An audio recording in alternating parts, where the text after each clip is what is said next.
درود به تو نورانی عزیز. امروز میخوایم با هم بررسی کنیم با کارت های تاروت جادوگران بفهمیم که قراره تو تماس بهت چه چیزی رو بگه. باز هم این رو بچه عنصر بندی میگیم، عنصر آب، خاک، آتش، هوا، و ببینیم که قراره تو تماسی که باهات میگیره چه چیزی رو میخواد بهت بگه و چه چیزی رو بیان کنه. باز هم مثل همیشه با عنصر آب شروع میکنیم. برای کسایی که ما رو سابسکرایب دارن، لایک میکنن، کامنت میذارن و اینه که نظراتشون رو با ما به اشتراک میذارن. ببینیم که الان که میخواد با تماس بگیره توی این تماس چه چیزی رو میخواد به شما بگه و حرفش توی این تماس چه چیزی هست برای عنصر آب. بچه اگه ویدیو خاصی مد نظرتون هست کامنت کنید، من براتون انجام میدم. اولین چیزی که ایشون میخواد بهت بگه توی این صحبت اینه که شما رو زیر نظر داره، حواسش بهتون هست و میدونه که مدتیه که شما در انزوا به سر میبرید، میدونه که مدتی که فکر شما به هم ریخته است، میدونه مدتی که شما هم درگیر ایشو بودی و بهش فکر میکردی. دومین چیزی که میخواد بهتون بگه اینه که حالت به هم ریختگی های خودش، یعنی اون ناامیدی شما توی رابطه یا اون بلا تکلیف شما تو رابطه، فقط بلا تکلیفی خودتونه، فکر خودتونه، چیزی نیست که واقعیت داشته باشه یا چیزی نیست که ایشون بخواد انجامش بده. یعنی ایشون تصمیم به قطع کردن رابطه یا تمام کردن رابطه نداشته، فقط بلا تکلیف بوده و این موضوع باعث شده که شما این فکر رو داشته باشید. اصلا هدف ایشون قطع کردن رابطه نبوده و این فکرهای شماست. و در نهایت چیزی که داره نشون میده یک دوره همی رفتن، یک کنار هم قرار گرفتن، یک دیدار روی 4 وعده آینده براتون هست که توی این صحبت باهاتون قرار دیدار رو میذاره، قرار صحبت رو میذاره، کنار هم قرار گرفتن رو میگه و یه جوری ارتباطتون رو به سمت اینکه یک دیدار داشته باشید پیش میبره. و آخرین چیزی که حالا توی این صحبت ایشون به شما میگه اینه که شما رو قلباً دوست داره و حسش به شما عشق و علاقه و وابستگیه و خیلی توی این مدت زیر نظرتون داشته و دلتنگتون بوده. حرفی که برای عنصر آب میزنه کیسشون یا اون حالا پارتنرشون بیشتر از عشق، علاقه، محبت و دوست داشتنه. یه جورایی اون حس ناامیدی که تو رابطه ایجاد شده رو ایشون از بین میبره و ممکنه که بخواد شما رو به سمت یک سورپرایز پیش ببره، یعنی که بخواد توی دیداری که باهاتون میذاره یه حرکتی رو انجام بده که واقعا سورپرایز بشید. اگه بچه‌هایی که عنصر آب هستن نزدیک تولدشون هست، از سمت ایشون یک خوشحالی خیلی بزرگ رو خواهند داشت. بچه‌های آب امیدوارم که عنصر آب امیدوارم که از این انرژی خانه تا اینجا لذت کامل رو برده باشن.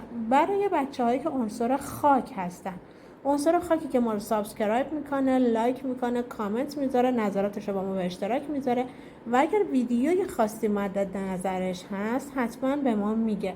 بچه اگه ویدیو خاصی میخواین و بگید حتما برام کامنت کنید. من فیلتر شکنم خرابه اما میبینم و براتون انجام میدم.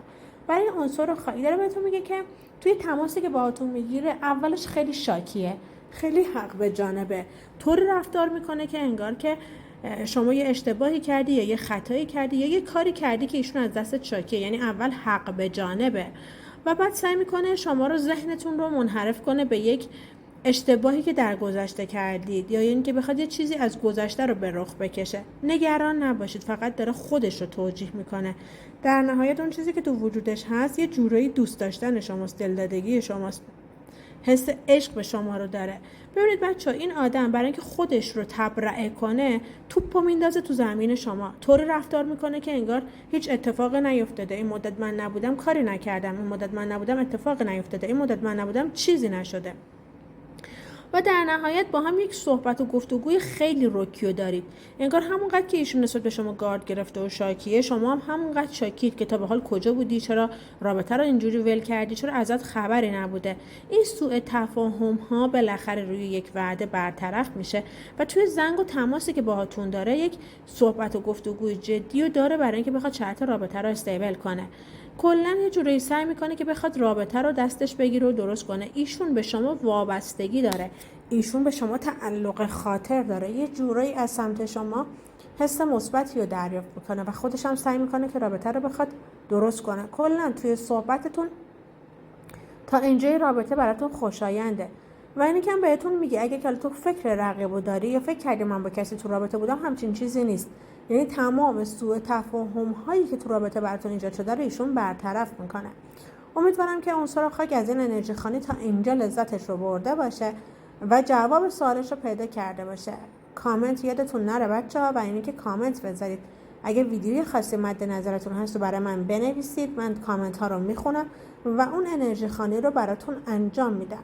برای عنصر هوا، عنصر هوایی که منو سابسکرایب داره، کانال ما رو دنبال میکنه و اینکه اگر ویدیوی خاصی مد نظرش هست برای ما کامنت میکنه که براش انجام بدیم. ببینیم برای عنصر هوا تو تماسی که باهاش میگیره قرار چه چیزی رو بهش بگه.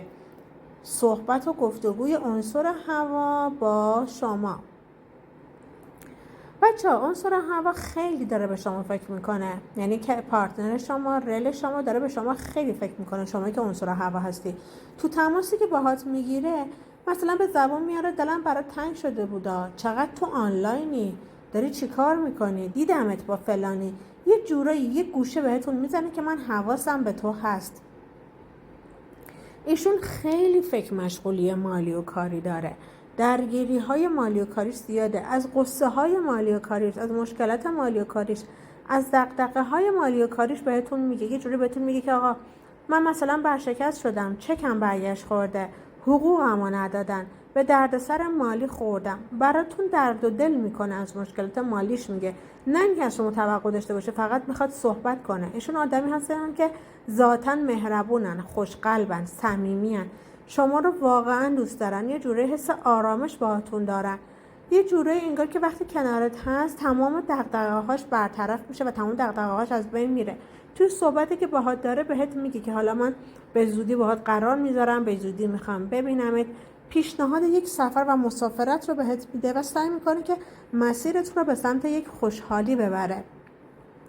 توی این صحبت بهتون حتی میگه آقا من با خانوادم درگیر شدم، من با دوستام درگیر شدم، من مشکلات دارم. بچه‌ها این آدم وقتی باهاتون تماس میگیره سعی میکنه هر چیزی که تو ذهنتون ایجاد شده و هر مشکلی که پیش اومده رو برطرف کنه. در نهایت روی 2 وعده آینده الی 3 وعده آینده با این آدم صحبت و گفتگوی خیلی رک و صمیمی دارید و یک خوشحالی خیلی بزرگ دارید. یه جوری رابطه شما و ایشون طوری هستش که انگار چالش توش زیاده، فراز و نشیب زیاده، توی صحبتتون باز به دعوا کشیده میشه اما ادامه داره. برای عنصر آتش، آخرین عنصر، ببینیم که برای عنصر آتشی که ما رو سابسکرایب داره، لایک میکنه، کامنت میذاره و نظراتش رو به اشتراک میذاره، چه چیزی رو نشون میده؟ آخرین عنصر این انرژی خانی. برای عنصر آتش بچه خودتون رو داره آدمی نشون میده که الان سردرگمید. یعنی اگه پارتنرتون باهاتون تماس بگیره، صحبت کنه، حرف بزنه، خودتون سردرگمید، نمیدونید باید باش باشید یا نباشید، باید باش جدی برخورد کنید یا سرد برخورد کنید. اما چیزی که هست ذهن شما درگیره. شما توی تنهایی خودت برای خودت به قول معروف آسمون ریسمون بافتی، شروع کردی برای خودت انرژی منفی زدن، فکرهای منفی کردن، بلا تکلیف بودن و سردرگم بودن، شمشیر از رو بستن برای رابطت. فکر میکنی پارتنرت الان با 100 نفر در ارتباطه، تو رو دوست نداره، داره بهت خیانت میکنه و چیزی که تو ذهنت هست تو هی پرورش میدی. با اینکه این شخص مشکلات شدید خانوادگی داره، به هم ریختگی شدید ذهنی داره، سردرگمی داره، آدمی هستش که اصلا نمیدونه باید به خودش چه کار کنه. وقتی ایشون باهات تماس میگیره توی صحبتاش اینا رو بهت میگه و اینکه از علاقش به شما میگه، از دوست داشتنش به شما میگه، حتی بهت میگه من با کسی تو رابطه نیستم، پای دختری وسط نیست، انقدر حالم بده که حوصله خودم هم ندارم، انقدر حالم خرابه که نمیدونم باید چه کار بکنم. اما انگار که شما حرفت و گوشت به این حرفا بدهکار نیست، یه جورایی نمیخوای حرفش رو بشنوی. بچه‌ای که عنصر آتش هستید بچه، گاردتون رو نسبت به این رابطه کم کنید، گاردتون رو نسبت به این موضوع از بین ببرید و اجازه ندید که شرایطتون جوری پیش بره که بعداً دچار عذاب وجدان بشید. امیدوارم که بچه از این انرژی خانی لذت کامل رو برده باشید، جواب سوال هاتون رو دریافت کرده باشید. اگر ویدیوی خاصی مد نظرتون هست برام کامنت بذارید، من میخونم، اون ویدیوی مورد نظر رو براتون انجامش میدم. همونطوری که میدونید کار اسپاک ها، نافر و سابرام، میراکل و نوران جاکارتا رو من خودم ساختم، خودم طراحی کردم و خودم آوردم و این کارها جزو کارهای انرژیایی فوق‌العاده قوی هستن برای اینکه شما به خواسته هاتون برسید و به نیت‌هایی که دارید برسید. اگر که مشکلی دارید و نمیدونید که اون مشکل رو چجوری حل کنید، حتما به پیج اینستاگرامی من نوران اوراکل پیام بدید. من در خدمتتون هستم، هم برای اثبات ها هم برای دریافت انرژی خوانی شخصی. این فال رو میتونید به صورت شخصی دریافت کنید، این انرژی خوانی به صورت شخصی داشته باشید. کافیه که به پیج اینستاگرامی پیام بدید و درخواست این فال رو داشته باشید. سوال پرسیده بودید که آیا گرفتن فال تو قمر در عقرب باعث سنگینیمون میشه؟ نه بچه‌ها، گرفتن فال تو قمر در عقرب باعث سنگینی شما نمیشه، اما خب ممکنه به خاطر انرژی زمین یه مقدار حالا اون فال اونجوری که شما دلت میخواد نباشه و اونجوری که دلت میخواد برات جذابیت نداشته باشه. خیلی خیلی دوستتون دارم، میپرستمتون. نوران اوراکل.